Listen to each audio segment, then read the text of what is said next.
Hey guys, it's Sarah, and today we are going to talk about all things Lord of the Rings. I read the entirety of the Lord of the Rings franchise, basically, this year. I helped run a Lord of the Read-Along with my friend Krista from Books and Jams, and we decided to read through the entire Lord of the Rings, including The Hobbit. We started in January, ended in July, and we read through all of them. And if you were part of that Goodreads group, you will probably notice I did not say very much. And that's because I'm really bad about that. And I don't know why. For some reason, I can get on here and I can talk all day long, no problem. But when it comes to doing like an online forum, I'm just awful about it. I forget. I just forget that it's there and I don't think about, responding or getting on there and being part of the conversation. I'm really, really bad about it. I think I did a few times for a few different things, but then I would just read it and then, forget to say anything. So that's completely my fault. It's all on me. I take full responsibility for that. But because I didn't really participate too much in the discussions on the boards, I wanted to do a video where I tell you what my thoughts on these books were. First, I'm very, very proud of myself for reading this because these are no joke, you guys. These are kind of the ultimate fantasy books, I would say, for the fantasy genre. This is definitely, I would say, one of the biggest fandoms, the most popular. The movies definitely helped, I think, bring it more to the mainstream, but the old school fantasy lovers love Lord of the Rings and they've read it, all that good stuff. I can now say that I have read it. I'm very proud of myself for that. It's definitely an accomplishment for me. And I'm going to tell you what my final thoughts on all these were. All right, so let's just start with The Hobbit because this was the first one that we read. This was kind of the introduction. And this one happens before the occurrences of Lord of the Rings. So this one follows Bilbo. This is Bilbo's story of when he left the Shire and he went to go fulfill some sort of prophecy or whatever with Gandalf. I loved this. I loved this. This was my favorite of everything that I read. I read through this actually pretty quickly. It's not a super, super long book. I don't know. I was so entertained the entire time. I really enjoyed it. I read through it fairly quickly. I think I even finished this before I think we gave ourselves a month to read this one and I finished it before the month was even over. But I absolutely loved it. I loved Bilbo. I loved Gandalf. And of course I know those characters from the movies. I have seen all of the movies, all of them. But just, seeing them in here was just refreshing. I loved being with them again. My favorite parts in this were the parts with Gollum and Smaug. Those were my two favorite parts. So we all know who Gollum is. I loved his chapters. Gollum was always a character that fascinated me in the movies, and just, the way that he talks. And then when you find out what his actual background is was so fascinating to me. He was always one of my favorites. And, him he's a villain, but he's kind of not. And it's just, I loved him. So I loved the interactions between him and Bilbo in here. And you really see Gollum in here a lot. And you really see his dependence on the ring. You see his obsession with the ring. It was crazy. So those were definitely my favorite parts. I also really liked the parts with Smaug where Bilbo was talking to Smaug. That was one of my favorite things too. And seeing their conversations and how they talked was really interesting, and how sneaky they kind of were with their language to each other was really neat. That's another thing I liked about Gollum too, was when they got into the riddles. I thought that was really cool. So yeah, loved this one. Loved. And now let's get to the other trilogy, but this one was 5 stars. I absolutely loved this book.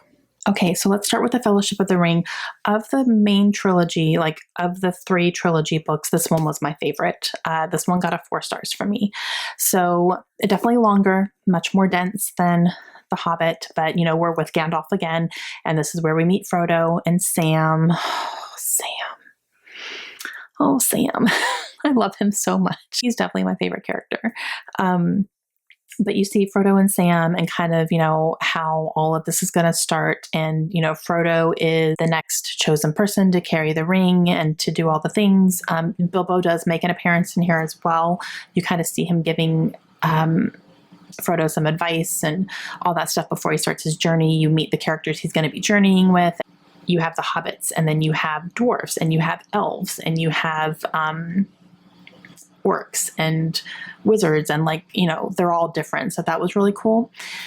And one of my things about this one in particular, things I kind of picked up in the very beginning, was I saw some ties to Game of Thrones. And I thought that was really interesting because I have seen George R.R. Martin talk about Lord of the Rings and how Lord of the Rings is his favorite books of all time. And these books made him want to write. And these books made him not afraid to kill off characters, which he is not afraid to kill off characters. And I've seen him talk about Lord of the Rings before. And I could see and hear some things that he may have pulled to inspire some of his own characters. So for example, there's a character in here who I think is Frodo's, one of Frodo's descendants or grandfathers or something like that. I'll have to see if I can find his name, but I think it was Drogo or Drogon or something like that. Yes, so there was Mr. Drogo Baggins is what his name is. So Drogo is actually a character in Game of Thrones. It's the character that was played, if you've watched the show, the character that was played by Jason Momoa. And oh God, he was such a good character, but that's his name. So when I saw that, I was like, huh, George R.R. Martin used that name too. So that's kind of cool. And I could just kind of see like little ties here and there between some Game of Thrones and some Lord of the Rings, just like definitely some inspiration, I think. So that was really cool to kind of see because I just also finished watching Game of Thrones and I did read the first book. So that was kind of cool. And then in here, there were definitely some slower parts to get through in this one, but I think the parts that I really enjoyed kind of made up for it. I don't know. I never really felt like I was dragging so much in this one, or if I did feel like I was starting to drag, it would pull me back in, you know, with like the next chapter and what was happening. I loved Gandalf in here. He is snarky, just like he's a little sassy. I liked it a lot. He was definitely kind of like a comic relief for sure, just with his mannerisms and the way he talked to people sometimes, and he was kind of sarcastic. So I really liked that about him in here as well. Yeah, so I did really enjoy this one. I liked where they were going. I liked the paths that they were taking, and a lot about Sam and Frodo in here, and you really see them form that bond in this one, which I really enjoyed. And it was great. So I ended up giving this one 4 stars. I knocked 1 star off just because there were some slow parts that I felt a little bit starting to drag a little bit, but I did really enjoy this one. Okay, so let's move on to book number 2, which is The Two Towers. And this one I didn't like quite as much. This one definitely had a lot of scenes that were dragging. And I mean, we're 5 pages in and we're having the same conversation and we're still having the same conversation. So a lot of that started causing me to lose interest, causing me to skim a little bit. I skimmed a little bit, not as much. I was trying really hard not to, but there were some, you know, scenes where they were having this conversation and it just kept going and going and going. And it felt like the conversations weren't even going anywhere. So that kind of drove me nuts a little bit. My favorite parts in this one were when Sam and Frodo met Gollum and they ended up traveling with him. They really depended on Gollum because Gollum knows the land, knows where they need to go, and knows how to get them there. They do have to bribe him, but they end up traveling with him and trying to trust him, which is really hard to trust Gollum, to get them where they need to go safely. And Sam has zero trust for Gollum, period. He does not trust him at all, doesn't even want him with them, but Frodo talks him into it. So those were kind of the parts that I really enjoyed. That didn't really happen to the last half of the book. So the first half was definitely kind of like I was slogging through it. But once we did get to those scenes, I really did enjoy that and thought that was good. So this one was a 3-star, mainly because those were kind of the only things that I really enjoyed about the book. So 3 stars. I still appreciated the writing. I appreciated that I was able to follow it because that is what scared me with these books, just because they're so classical and so classic. What's the words? What are the words I need? Classic fantasy. It's such a classic fantasy that I was afraid that I was going to not be able to follow it very well, but I was. So I was very happy about that.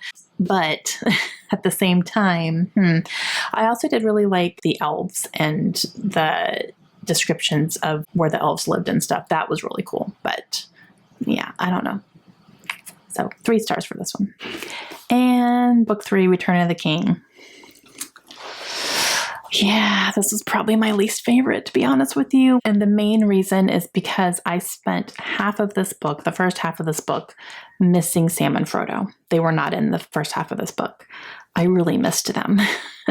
And I wanted to know where they were and what they were doing because the group gets separated in book 2. So they go off in different places. So the first half of this was a lot of Gandalf and a lot of Pippin and Merry and where they were. And Pippin and Merry weren't even together for a lot of it.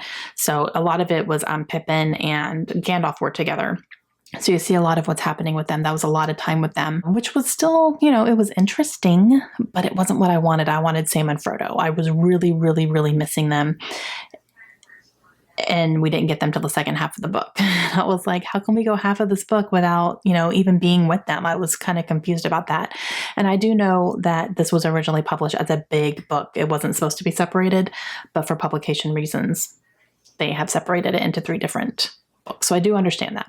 I still missed them. It felt like a very long time to not be with our main characters, basically. So I spent most of the book wishing we were with them.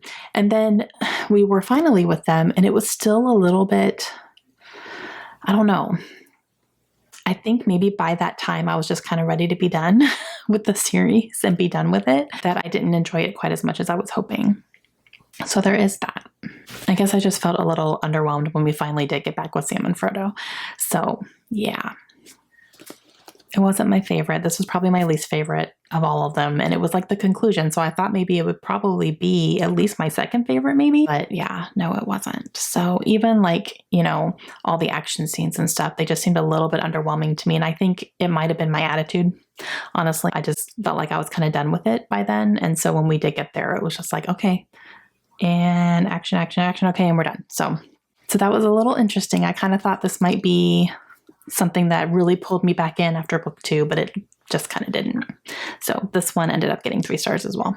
Okay, guys. So those are my probably very unpopular opinion thoughts on Lord of the Rings. And I know that this is an extremely beloved franchise. And I'm going to include myself in that. I do love it. I think I just prefer the movies.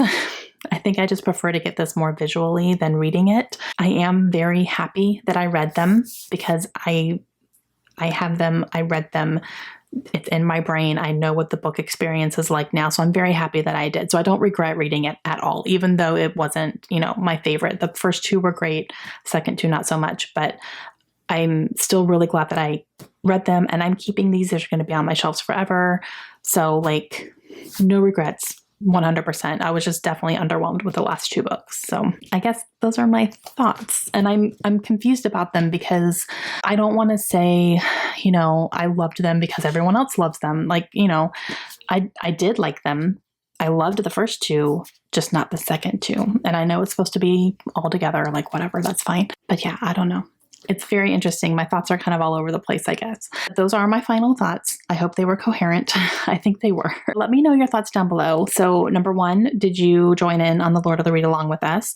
Number 2, if you have read Lord of the Rings, let me know what your thoughts on them are as a book series compared to the movies, because I think most of us who've read the books as well have also seen the movies.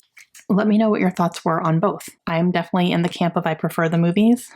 I'm still glad that I got this experience too. So there is that. But maybe unpopular, I enjoyed The Hobbit better than the movies. I enjoyed the book better than the movies of The Hobbit. I didn't think it needed to be 3 movies at all. So that's interesting. So I prefer the Hobbit book over the movies, but I prefer the Lord of the Rings movies over the books. That's something to contemplate. Okay, that is going to be it for me today. Please let me know your thoughts down below. I would love to know what you guys think of this franchise, of the books, of the movies, compare them, all that good stuff. And I will see you guys again soon. Hope you have a great day. Bye.